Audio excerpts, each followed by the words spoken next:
An interwar vintage British biplane flying across a sea of desert is shot down by German gunners. The badly burned pilot is pulled out from the wreckage and is rescued by a group. Hannah, a French-Canadian nurse of the Royal Canadian Army Medical Corps during World War II, learns from a wounded soldier that her boyfriend has been killed in action. In October 1944 Italy, Hannah is caring for a dying, scared from burns English patient who says he cannot remember his name. His only possession is a copy of a book with personal notes, pictures, mementos stored inside. When a nurse friend is killed in front of her, Hannah decides she is a curse to those who love her. She gains permission to settle in a bombed out monastery with her patient as he suffers extra during recollection of her hospital unit. They are soon joined by Lieutenant Kip, a Sikh sapper in the British Indian Army, posted with Sergeant Hardy to clear German mines with booby traps. David, a Canadian intelligence corps operative who was tortured during a German interrogation, also arrives. David questions the patient, who gradually reveals his past through a series of flashbacks. Over the days relating his story, Hannah and Kip begin to share a love affair. The patient reveals that in the late 1930s he was exploring a region of the Sahara. He is in fact a Hungarian who was part of Royal Geographical Society archaeological and surviving expedition with a group including his good friend Englishman Peter and British couple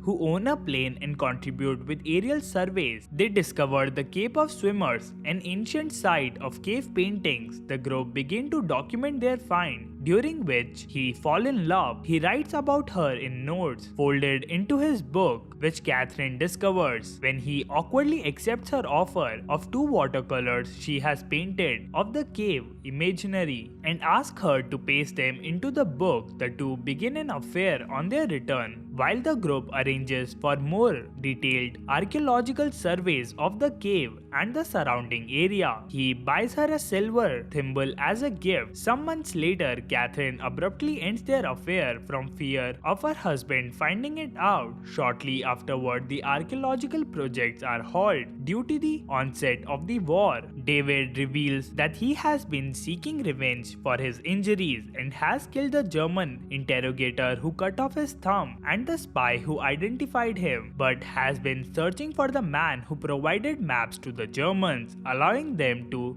infiltrate. He suspects the patient is the guy he is looking for, asking, "Did you kill Cliftons?" To which he replies, "Yes, maybe," reminiscing for David with Hannah listening in from an adjoining room. Almasi recalls packing camp in 1941. He dives straight from Almasi, who jumps out of the way, scrambling over the wreckage. He finds Catherine badly injured in the front seat. She tells him that her husband knew and was attempting to double murder them. Almasi carries her to the Cave of Swimmers. He notices she is wearing a chain bearing his gift and she declares she has always loved him. Leaving her in the cave with provisions and his book, Almasi walks 3 days across the desert. Arriving at British-held place, he explains the desperate situation and asks for help, but a young officer detains him on suspicion of being a spy. Transported away by train, Almasi escapes and eventually comes into contact with a German army unit. They take him to a place where they have hidden his plane, exchanging maps for fuel. Almasi takes to the